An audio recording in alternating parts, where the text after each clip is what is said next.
लौटते हैं अध्याय दूसरा हमारे पृथ्वी के अंदर, और यह हमारा दूसरा भाग है। और इस अध्याय में हम पढ़ने जा रहे हैं आग्नेय शैल के प्रकार, अवसादी शैल, कायांतरित शैल, शैल का महत्व और शैल चक्र। और इसके पहले के अध्याय में हम पढ़ चुके हैं कि प्राथमिक शैल किसे बोलते हैं, और इसीलिए प्राथमिक शैल को अगर जानना है तो आप इसके पहले के वीडियो को देखें, पार्ट 1 को। और अगर आपको उसकी लिंक चाहिए तो हम इस वीडियो के डिस्क्रिप्शन बॉक्स में उसकी लिंक दे रहे हैं, वो क्लिक करके आप उसको भी देख सकते हैं।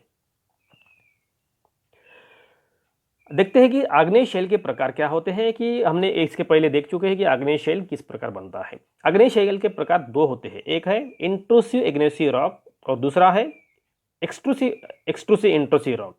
तो ये हो गए दो प्रकार। इसको हम हिंदी में समझने की कोशिश करते हैं कि पहला है अंतर्भेदी, जो इंट्रूसिव इग्नेशियस रॉक होता है। ठीक है, ये क्या होता है कि कभी कभी द्रवित मैग्मा भूपर्पटी के अंदर की गहराई में ही ठंडा हो जाता है।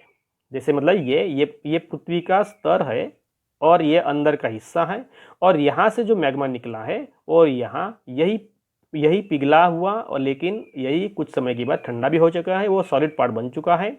और ठंडा हो जाने के बाद जो ठोस शैल बन जाता है उसको हम बोलेंगे अंतर्भेदी आग्नेय शैल। इसको बोलेंगे हम अंतर्भेदी आग्नेय शैल। और धीरे धीरे ठंडा होने के कारण ये बड़े दानों का रूप ले लेता है, क्योंकि इसमें छोटे छोटे पार्टिकल बजाय बड़े बड़े दाने हो जाते हैं, और इसीलिए यह बड़े बड़े दानों का रूप लेता है। जैसे हम उसको बोलेंगे ग्रेनाइट। तो ग्रेनाइट ये एक इंट्रूसिव इग्नेशियस रॉक का प्रकार होता है। दूसरा आग्नेय शैल का प्रकार है बहिर्भेदी शैल।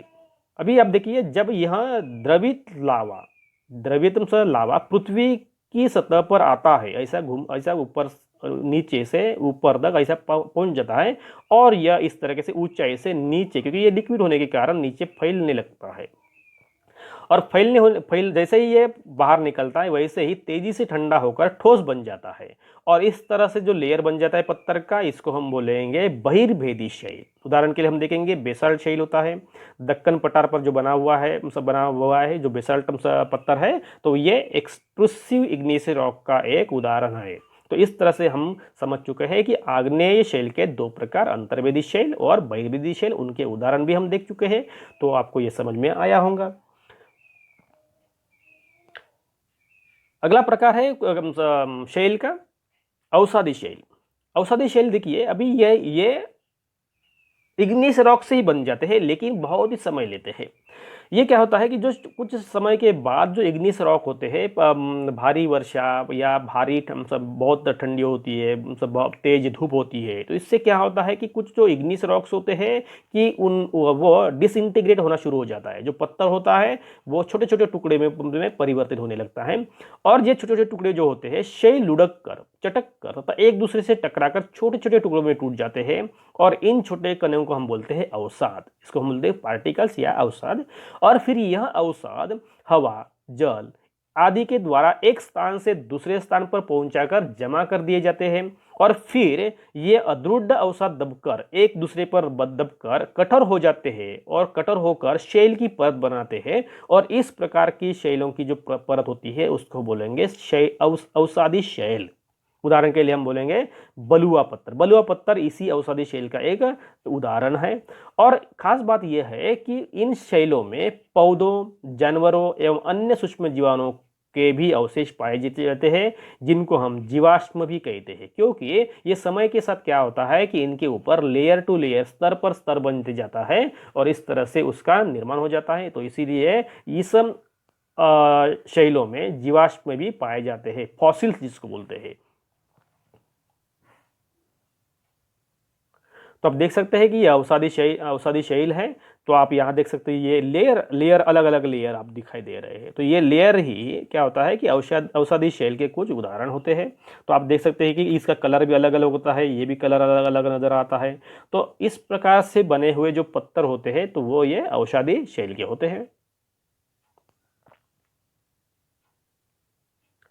जीवाश्म एक शब्द गया है कि जीवाश्म किससे कहते हैं हम, कि शैलों की परतों में दबे मृत पौधों और जंतुओं के अवशेष जब मिलते हैं तो उसको हम बोलेंगे जीवाश्म बोलेंगे। तो ये हो गया जीवाश्म शब्द का अर्थ। तीसरा प्रकार है कायांतरित शैल। जिसको मेटामॉर्फिक रॉक भी कहा जाता है। और यह आग्नेय एवं अवसादी शैल उच्च ताप एवं दाब के कारण कायांतरित शैलों में परिवर्तित होते हैं। मतलब क्या है, तो ये एक रॉक साइकिल है या उसको शैल चक्र भी हम बोल सकते हैं। जैसे कि चिकन मिट्टी से स्लेट व चूना पत्थर संगमरमर से चूना पत्थर संगमरमर में परिवर्तित हो जाता है। तो ये हो गए कायांतरित शैल के कुछ उदाहरण। जैसे आप देख सकते हैं स्लेट है यहाँ, मार्बल है यहाँ, तो ये उदाहरण है कायांतरित शैल के। ये कायांतरित शैल में परिवर्तित हो गए है, औषधि शैल है यहाँ। आगे देखते हैं कि शैल का महत्व क्या होता है। तो शैलों का महत्व आपको मालूम है कि ये बहुत ही आसान है कि जो कठोर शैल होते हैं उसका उपयोग हम सड़क बनाने के लिए भी करते हैं, ठीक है, और घर व इमारत बनाने के लिए भी करते हैं। और आपने कभी देखे हो कि पत्थरों का इस्तेमाल हम खेलों में भी करते हैं, जैसे मतलब रोड बनाने के लिए करते हैं। जो ग्रेनाइट जैसी चीज़ होती है वो घर में बहुत ही डेकोरेटिव बन जाती है, ठीक है। घर के कंस्ट्रक्शन में भी इसका इस्तेमाल करते हैं पत्थरों का, ठीक है। तो इस तरह से आप यहाँ उपयोग देख सकते हैं, जैसे मतलब गार्डन में डिज़ाइन करने के लिए विभिन्न पत्थरों का इस्तेमाल किया गया है। और भी यहाँ मूर्तियाँ भी बनाने के लिए इन पत्थरों का इस्तेमाल किया जाता है। कुछ ब्यूटिफिकेशन या कुछ डिज़ाइन वर्क करने के लिए भी ऐसे पत्थरों का इस्तेमाल किया जाता है। तो ये शैल के महत्व हो गए हैं। तो आपको कुछ उदाहरण दिए गए हैं यहाँ कि अनेक स्मारक जो बने हुए भारत में, जो लाल किला है वो बलुआ पत्थर से बना हुआ है, ताजमहल बना हुआ है वो सफ़ेद संगमरमर से बना हुआ है। तो ये भी हमारे ये पत्थर या शैल के प्रकार है और ये पत्थरों से ये बने हुए हैं।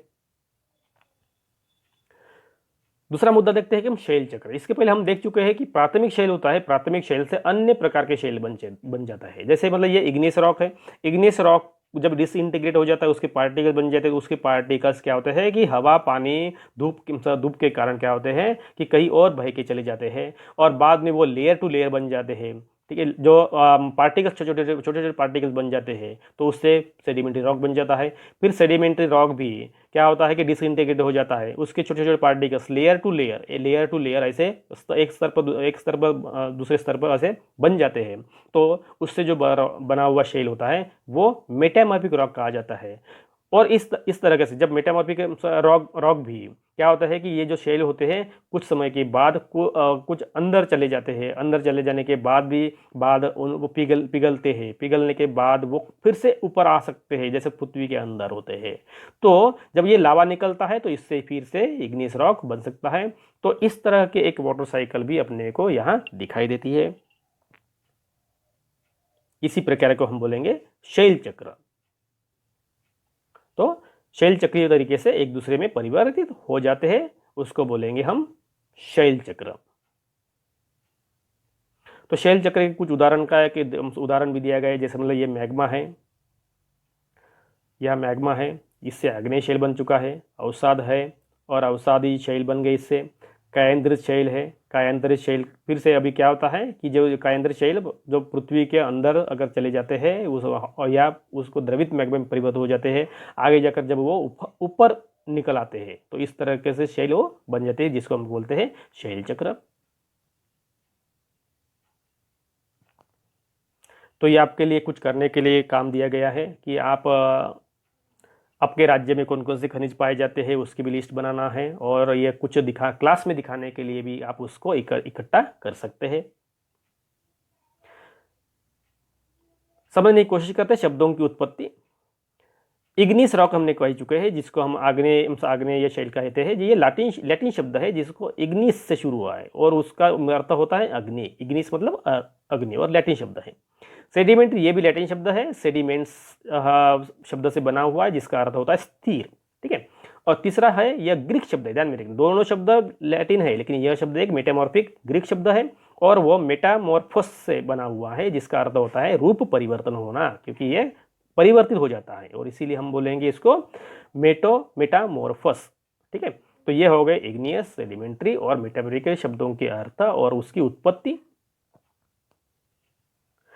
आगे जाकर आपको यहाँ स्वाध्याय दिया गया है, जो स्वाध्याय आपको करना है, और यहाँ कुछ क्वेश्चन दिए गए, ये भी आपको सॉल्व करना है। ये आपको MCQ टाइप के क्वेश्चन दिए गए हैं, ये भी आपको करना है। मैच करना है, कारण बताना है और ये कुछ आपको एक्टिविटी दी गई है, वो भी एक्टिविटी समझने की कोशिश करें। और किए गए खनिजों को ये इसका कौन सा खनिज इस्तेमाल किया गया है, यहाँ इसमें कौन सा खनिज इस्तेमाल किया गया है, ये आपको बताना है। और विभिन्न खनिजों से बनी हुई कुछ वस्तुओं के चित्र भी आपको बनाना है, जैसे आप ड्राइंग में करते हैं तो इस तरह से आप कर सकते हैं। दोस्तों हम इसी के साथ यही रुकते हैं, इस अध्याय को हम समाप्त करते हैं और अगले लेसन के लिए हम मिलते हैं नेक्स्ट वीडियो में।